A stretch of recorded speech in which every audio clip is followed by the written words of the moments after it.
हालात बड़े नाजुक हैं, बहुत नाजुक मोड़ पे आप लोग खड़े हो।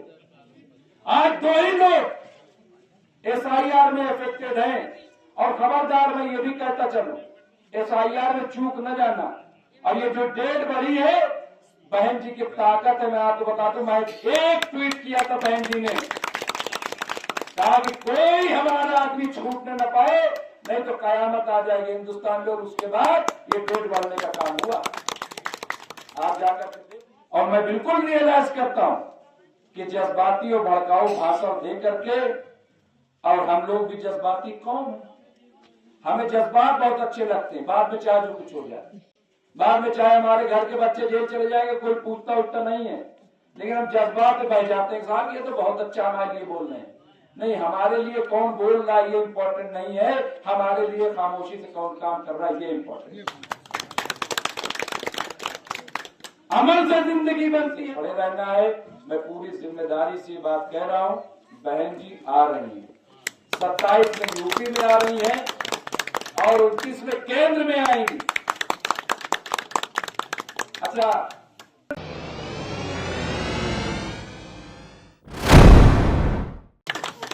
बहुत बहुत शुक्रिया हमारे छोटे भाई राशिद रिजवी साहब का,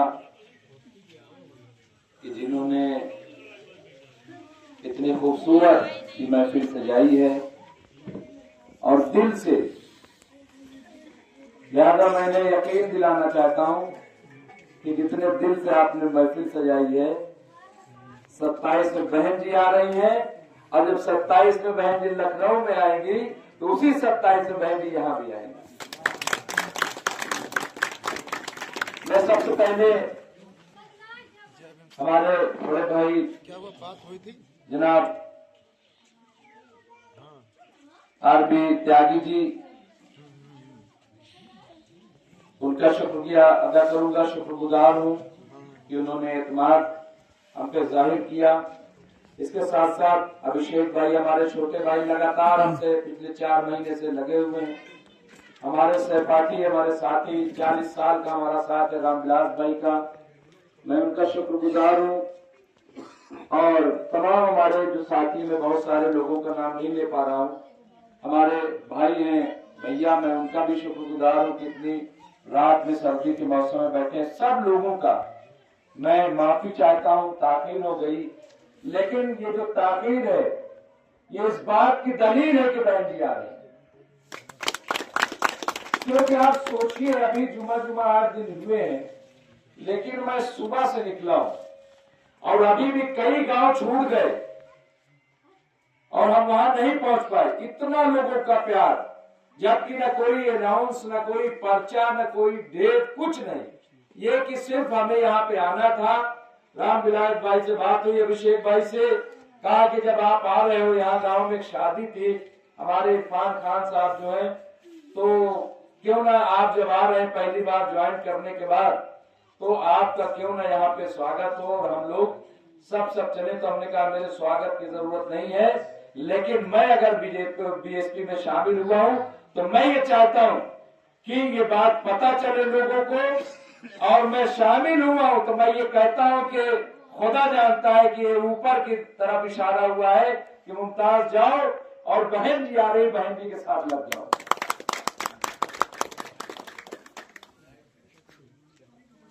मैं वैसे तो आप सब जो लोग टीवी देखते हैं, मुझे सुनते रहते हैं, मैं बहुत बेबाकी से बोलता हूं और मैं हक के लिए मैं कहता हूं, जब लोग कुछ डर जाते, इतना तेज क्यों बोलते हो बीजेपी को?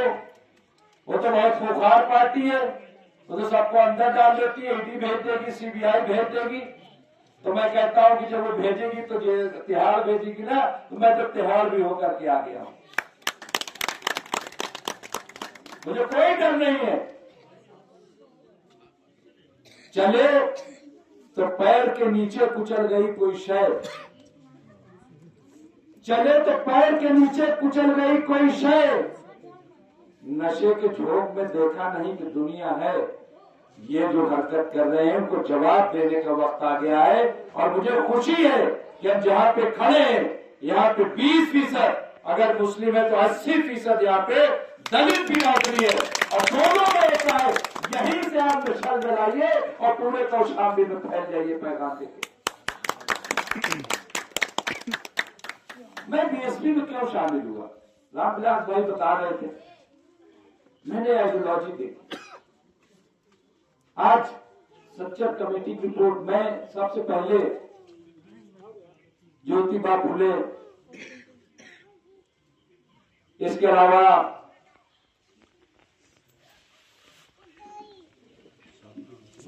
सावित्रीबाई फुले और साहू जी महाराज, और सबसे जो अजीम कि जिनकी बुनियाद पे हम टीवी पे बोलते हैं, हम कहीं भी खड़े होकर अपना हाथ मांगते हैं। मैं मुस्लिम बिरादरी की बात करता हूं, मैं कहता हूं फख्र से जब हम पे कोई यहाँ उंगली उठाता है, आर्टिकल 25 की बात करता हूं कि हमें मजहब की आजादी मिली है संविधान में। हम कहते हैं आर्टिकल 19 की कि हमें आजादी मिली है, हमसे कोई कुछ थोप नहीं सकता।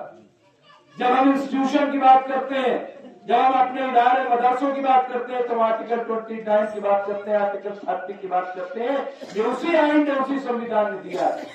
लेकिन सोचिए कि मिला कैसे, ये मिला कैसे?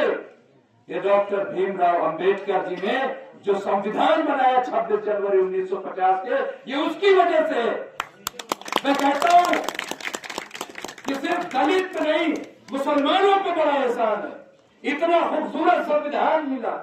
लेकिन इसके बावजूद जब सच्चर कमेटी की रिपोर्ट आती है तो उसमें कहा जाता है कि आज मुसलमानों की हालत दलितों से बदतर हो गई। तो बताओ किसने ये किया? ये जिन लोगों ने किया उनको जवाब देने का वक्त है। और मैं कहता हूं कि जो लोग जमींदार हैं या रहे हैं, आज जाकर के गांव गांव देखे, मेरे सामने तो बहुत लोग हैं, आज उनकी हालत भैया जी बताइए क्या है। अगर मैं गलत कर रहा हूं, लेकिन माफ कीजिएगा, यहीं तक आपकी जिंदगी नहीं रुकेगी। अगर आज आप नहीं समझे और उसी गुरूर और उसी तकब्बुर में रहे, तो आने वाले दिनों में उससे भी बदतर हो जाएगी और कोई पूछने वाला नहीं होगा। आपके घरों में बुलडोजर चलेंगे, मैं बता रहा हूं साफ साफ, आपके घरों में बुलडोजर चलेंगे। मैं बिल्कुल साफ साफ कह रहा हूं, और ये बात मैं जाकर के टीवी पे कहता हूं। इसलिए मैं कह रहा हूं कि इस वक्त बहुत जरूरी है। आप देखिए कि न बुलेट न बुलडोजर 2007 से 2012 तक, 2007 से 2012 तक बहन जी की सरकार रही। न बुलेट न बुलडोजर, न बुलेट न बुलडोजर, लेकिन जितने माफिया थे सब अंदर थे और कोई डीएम और एसपी ज्यादती नहीं कर सकता था, एक भी फसाद नहीं हुआ। आप जाकर के पता कर लीजिए। उर्दू, अरबी, फारसी यूनिवर्सिटी लखनऊ में जो आज बनी है, बहन जी ने देने काम किया। अल्पसंख्यक आयोग उत्तर प्रदेश अगर किसी ने दिया है तो वो बहन जी ने दिया है। आप जाकर के पता कर लीजिए कि अल्पसंख्यक आयोग किसने बनाया। वक्फ बोर्ड, शिया सुन्नी वक्फ बोर्ड अगर किसी ने देने का काम किया, इसको बढ़ाया, ठीक से किया है, तो ये बहन जी के देने का काम। इसके अलावा मैं आपको बता रहा हूं, 100 मदरसे, आइनर मदरसे पूरे हिंदुस्तान में, ये तारीख है त्यागी जी। 100 मदरसे एक साथ अगर उसे सरकारी बनाया, ऐड दी है, यानी जिन मदरसे के टीचर को 500 रुपया मिलता था, बहन जी ने उसको ऐड देना शुरू किया और वो 25,000 एक मौलवी को सैलरी मिलने लगी। ये वो बनाया बहन जी। और इस तरह के 100 काम मैं गिनवा सकता हूं। लेकिन कुछ लोग आते हैं हमारे बीच में, अभी मैं डिबेट में था 6 बजे आर भारत पे, और वहां पे जज्बाती बातें होती, वहां सवाल उठाया गया। और मैं बिल्कुल रियलाइज करता हूं कि जज्बाती और भड़काऊ भाषण दे करके, और हम लोग भी जज्बाती कौन है, हमें जज्बात बहुत अच्छे लगते हैं। बाद में चाहे जो कुछ हो जाए, बाद में चाहे हमारे घर के बच्चे जेल चले जाएंगे, कोई पूछता उठता नहीं है, लेकिन हम जज्बात में बह जाते हैं। साहब ये तो बहुत अच्छा हमारे लिए बोल रहे हैं।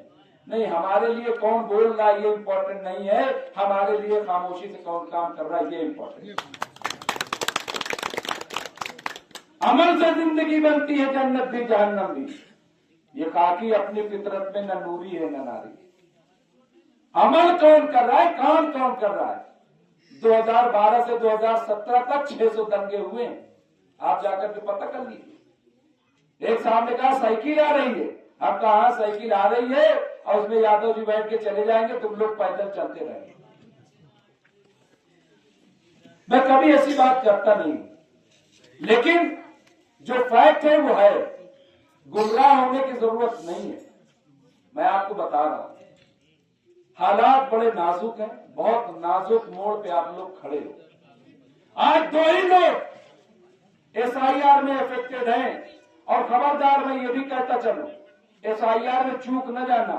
और ये जो डेट बढ़ी है, बहन जी की ताकत है। मैं आपको बता दूं, मैं एक ट्वीट किया था, बहन जी ने कहा कि कोई हमारा आदमी छूटने न पाए, नहीं तो कयामत आ जाएगी हिंदुस्तान में। और उसके बाद ये डेट बढ़ने का काम हुआ, आप जाकर के देख लीजिए। इसलिए एसआईआर में सबको फॉर्म भरना है, बहुत जिम्मेदारी से वही खड़े रह के फॉर्म भरवाना है, कोई छूटने न पाए, कोई छूटने न पाए, इसमें लापरवाही न करना।